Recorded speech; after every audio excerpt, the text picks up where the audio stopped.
Welcome to the deep dive, everyone.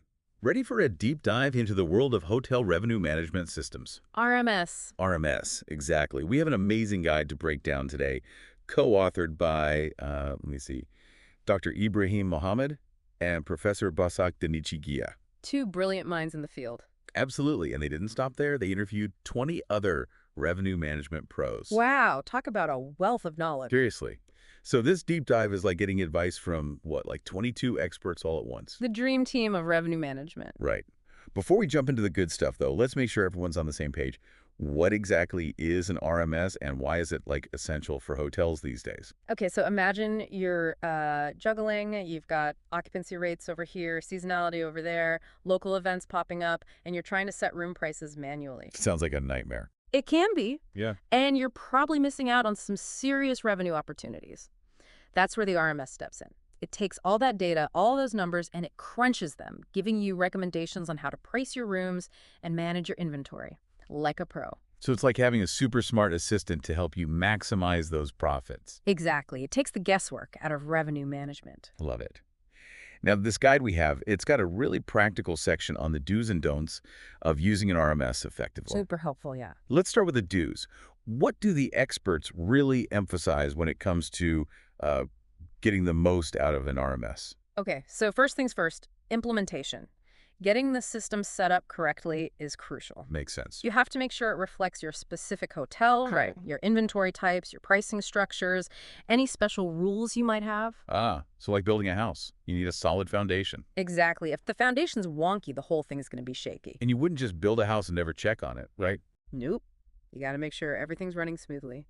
Same goes for an RMS. So what does maintenance look like with an RMS? Regular communication. Talk to your RMS provider. Make sure the system is working for you, not against you.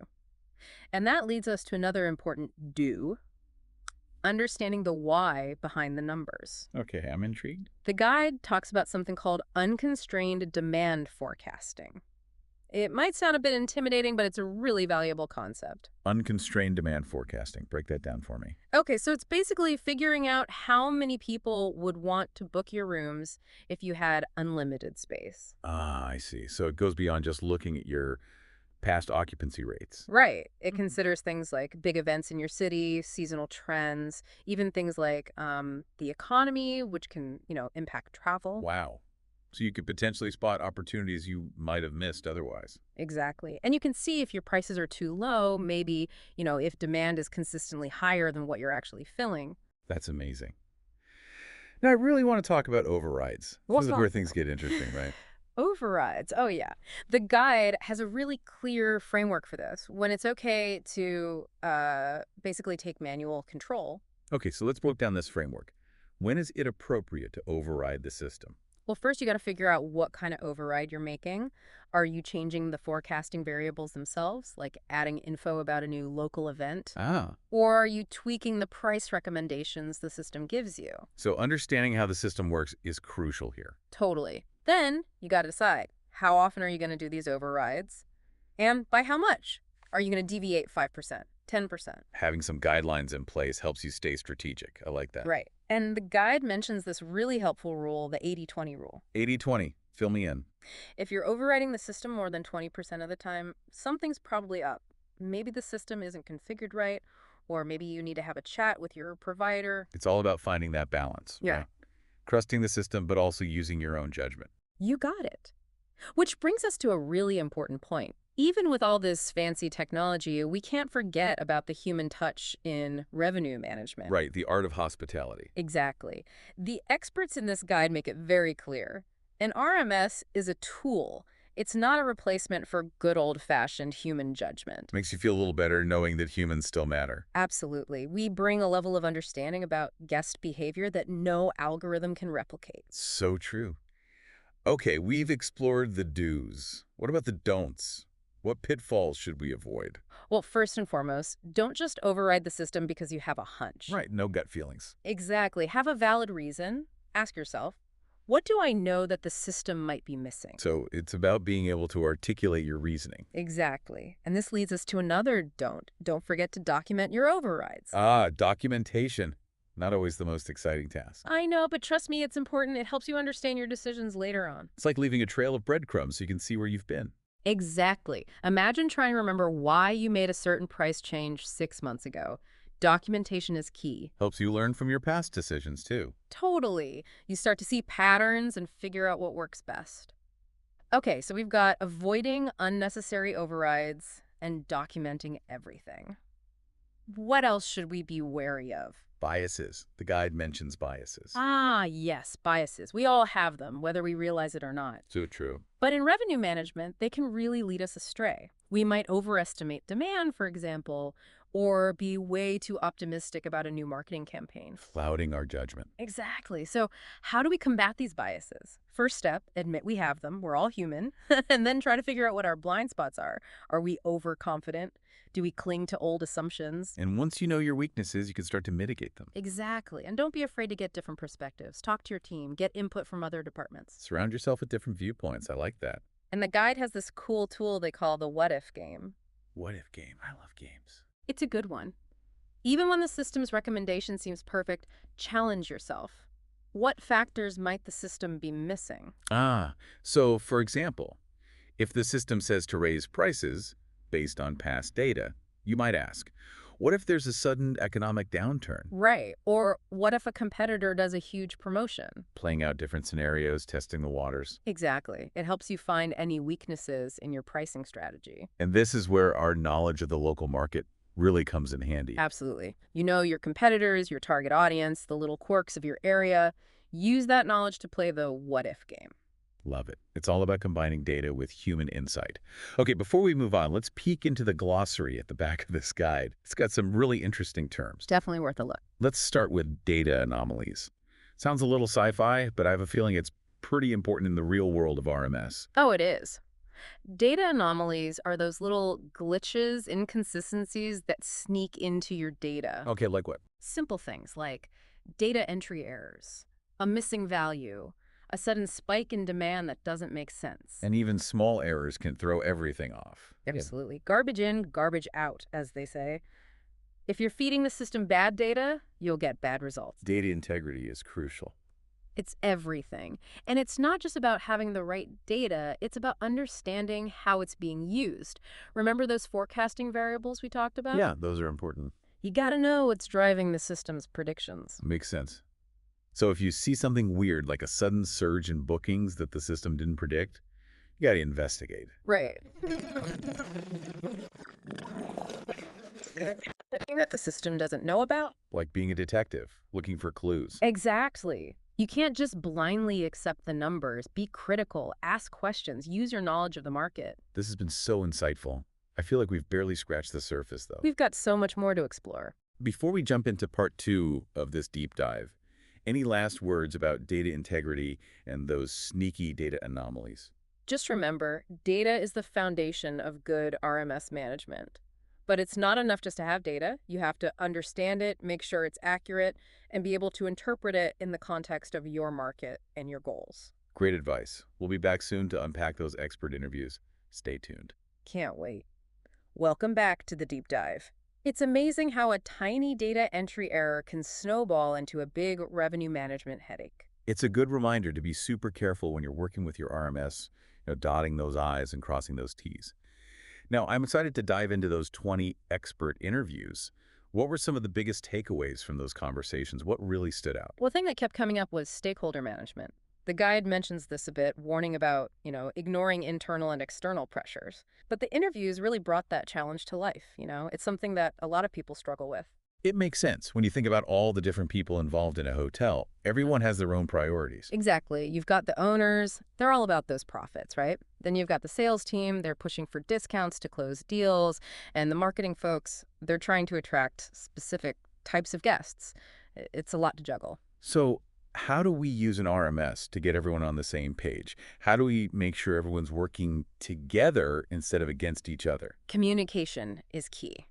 You've got to make sure everyone understands how the RMS works, what it can do, what it can't do, and most importantly, how it benefits the entire hotel, not just the revenue management team. So it's about creating a culture of data literacy, basically. Exactly. When everyone understands the insights the RMS provides, it's much easier to make smart decisions that benefit everyone. And it probably helps people trust the system more too, right? If they understand it, they're more likely to buy in. Absolutely. Transparency is huge. Involve people in the decision-making process, show them the data, explain how you're using it. It builds trust and makes everyone feel like they're part of the process. Sounds like RMS success is as much about people skills as it is about technical skills. Couldn't agree more. Building relationships, fostering communication, that's all part of the equation. And speaking of skills, another big takeaway from the interviews was the importance of, always learning and growing. The world of revenue management is constantly changing, right? Oh, absolutely. New tech, new guest expectations, new competition popping up all the time. You got to stay ahead of the curve. It can be a little overwhelming though, right? Where do you even start? Well, luckily, there are tons of resources out there: conferences, webinars, online courses, even podcasts like this one. Shameless plug. Yeah. But seriously, there's so much good information out there. Yeah. And don't forget about books and articles like the guide we're talking about today. The good old-fashioned way. Exactly. But it's not just about absorbing information.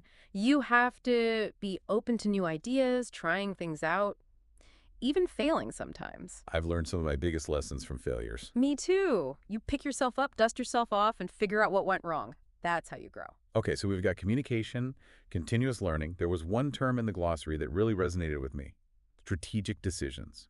It's a good reminder that RMS isn't just about crunching numbers. It's about, connecting those numbers to your overall business goals. Such a good point. Strategic decisions are the big picture stuff. Like, let's say you decide to reposition your hotel brand to attract a different type of guest. Big change, Your whole RMS strategy needs to shift along with that. right? Your prices, your booking policies, the rooms you promote, everything changes. So strategic decisions can be big and sweeping, or they can be more focused, like deciding to host a big conference or event. Exactly. Your RMS can help you forecast demand, optimize your pricing, make sure you've got enough rooms. Or maybe it's something like launching a new loyalty program or renovating your property to add new amenities. Right. All these decisions impact your revenue management strategy. It's all connected. I love Yeah. it.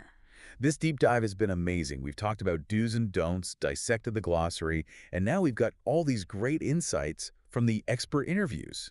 It's so clear that RMS management is about so much more than just numbers. It's a beautiful blend of data analysis, strategy, and that human touch, the art of hospitality. Before we wrap up this part, I want to circle back to unconstrained demand forecasting.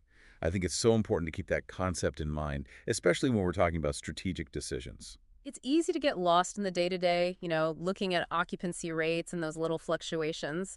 But unconstrained demand forecasting helps us step back and see the big picture. It's about asking what if. Exactly. What if we had unlimited rooms? What would our occupancy be then? How would that change our thinking? It's like peeking behind the curtain and seeing the true potential of our market.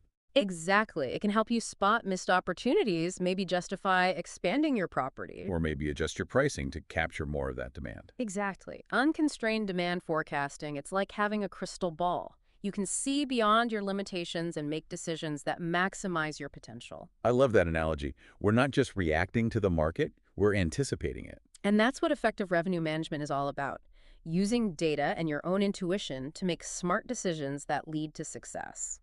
This has been such a rich discussion. We've learned so much about RMS management, from the strategic level down to the nitty-gritty. It's been a pleasure exploring these ideas with you, and I hope our listeners are feeling inspired to apply this knowledge to their own businesses. Absolutely.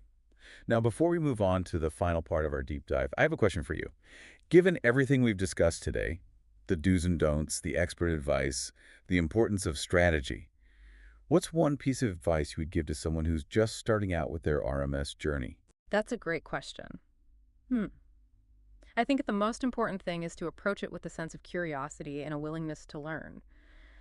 Don't be afraid to ask questions, experiment a bit, and get advice from people who have been there, done that.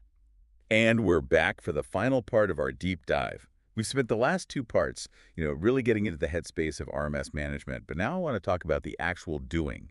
How do we take all this awesome knowledge and actually use it to optimize our RMS and make more money?